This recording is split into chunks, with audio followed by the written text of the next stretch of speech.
is there's a great deal of information that you can find on social media all about mortgage payment holidays and whether it's right or wrong to go for a payment holiday. What I want to do is give a considered response to that, because I don't believe that one size fits all. So I'm going to just briefly go through why I think somebody might need to take a payment holiday and why somebody may consider not taking a payment holiday, so that from my perspective, people can make an informed decision rather than telling them what decision they should make. My stance for myself is that I've chosen not to take payment holidays on my mortgages. And if I were to take them, then I certainly wouldn't want to take them at the very beginning in month one, but maybe later in the process. But let me go through it. I've made some notes just to make sure I cover all the points that I wanted to cover in this short video. So we're going to talk about the reasons why we might take payment holidays, we might need them, what we need to consider, but we're also going to talk about why you may not. So don't forget that in many of the property training environments, they give some great advice. And one of the things we continually hear is to have, to use a cash buffer. So they always need to have a contingency amount of money if you're investing in property. Property is an expensive game. So it's good advice to have that cash buffer. But there are some reasons why you may not currently have that contingency fund available to you. So one of those reasons could be because of your own attitude to risk as an individual. You're quite happy to run on low funds. I don't think that's a good idea myself. That wouldn't be my attitude to risk. But some people will be happy with that. But there's some other circumstances as well. So perhaps you've just geared up, you've just bought a couple of properties, and you were going to be replenishing some of your contingency fund over 2020. Perhaps also you've just about to pull down a remortgage. You've just put your money into a project, you've added value to it, and now your remortgage is halted and you haven't got that cash coming back out.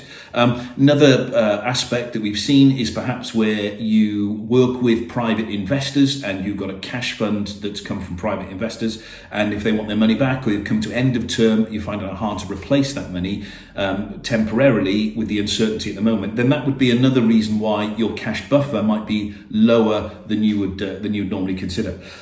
So in those type of circumstances, I would say that it is better to, if you're worried about paying the mortgages, it's clearly better to take a payment holiday than to default on mortgage payments. So you should ideally avoid defaulting.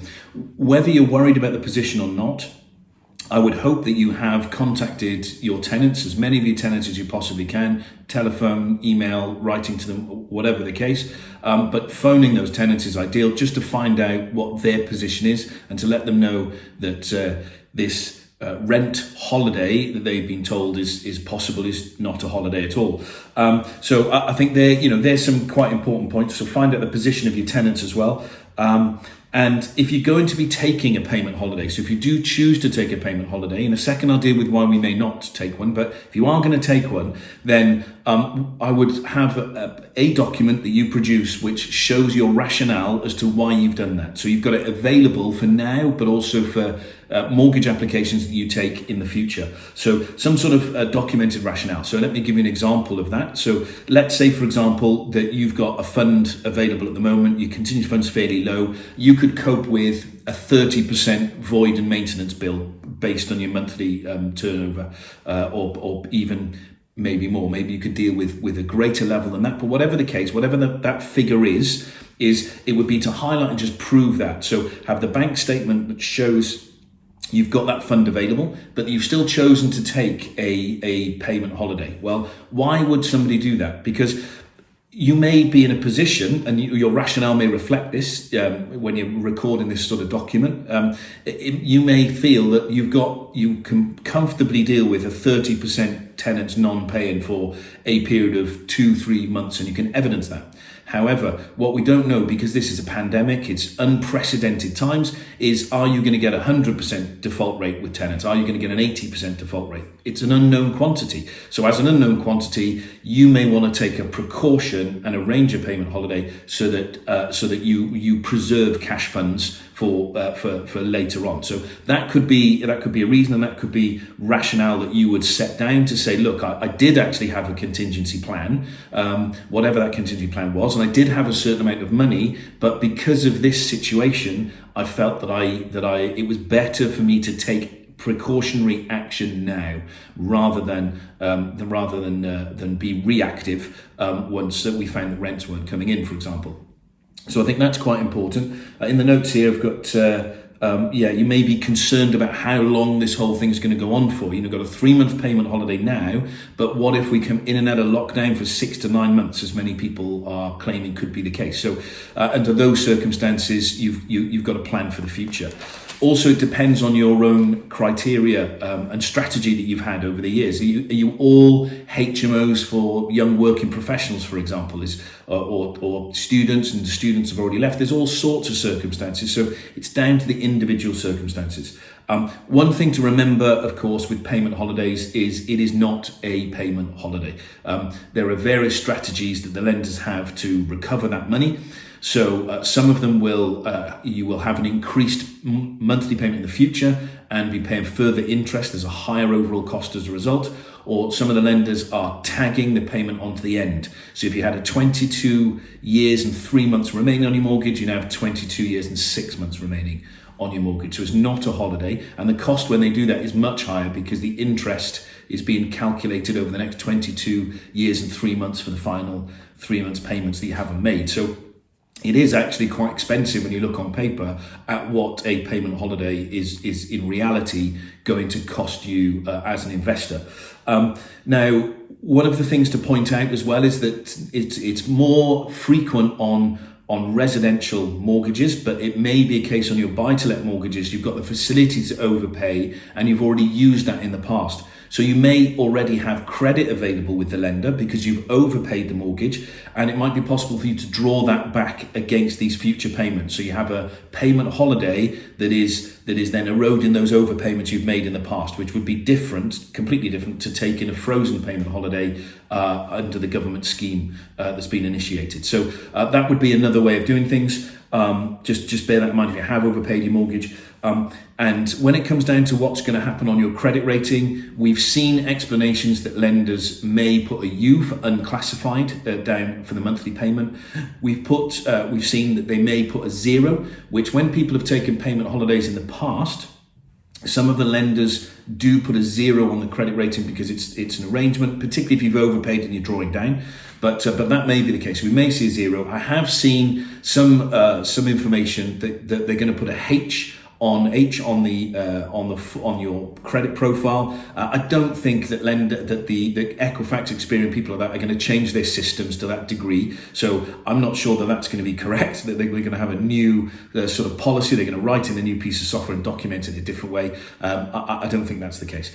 But so either see a U or a 0, I think is most likely. But what is extremely likely, and one of the reasons why I don't believe it is a good idea to take a payment holiday if you don't have to, is that in the future, if lenders can't pick up whether you've taken a payment holiday from your credit profile or not, I believe they're going to drill deeper to have a look. I believe they're going to want to see bank statements. They want to see the annual mortgage statement just to see if you took a holiday.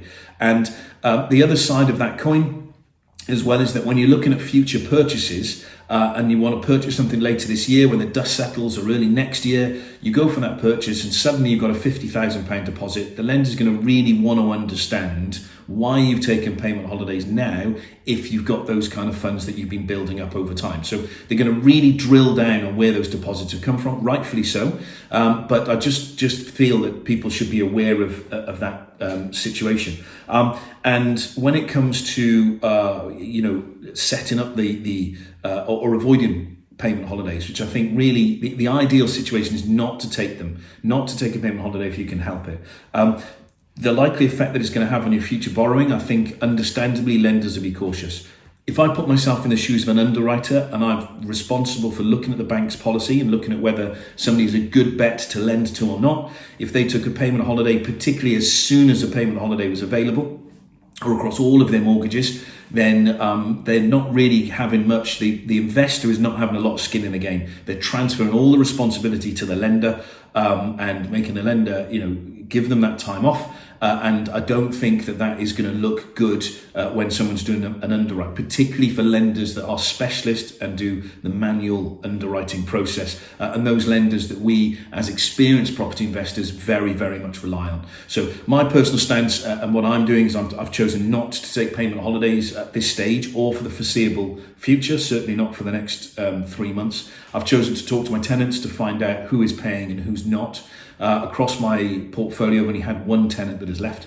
I do think that it's good to have a balanced portfolio. I've always believed that. I know lots of people say follow one course until successful, only do 6-bed HMOs or 8-bed HMOs or minimos, whatever the case. I've always believed in a spread portfolio. I believe if you wanted to do share dealing, you wouldn't just look at the shares for, say, Lloyds Bank and say, great, I'm going to put all my money into shares for Lloyds Bank. You would have a varied portfolio of shares. Why property is any different, I don't understand why people teach it's different. I disagree. And so, I have a number of social tenants. And those social tenants, the payments are direct from the council. And so, those ones I know I'm pretty safe in the first place, even though some of those tenants did actually say that because of COVID, they don't feel they can pay rent. I've just had to explain how that works to them. And then we've settled the dust down. So the other thing is, if you've got tenants that aren't paying you or looking not to pay you, they are not entitled to a holiday. They have to A, repay it, B, it should be proportionate to your mortgage payment, and C, they have to really qualify for it. They have to prove that they do need to have a payment holiday because they're not getting paid by their employment. So some important points I just thought I wanted to cover. If you can avoid having payment holidays, then do. If you've got any questions that you want to ask, if you want to go through your cash flow with qualified mortgage broker that can help you with that, or if you want to look at lending alternatives, if you want to review your portfolio, or if you want help with arranging any payment holidays, if you do need to do them, then please get in touch with one of the team at Harvey Bowes. We would be delighted to help.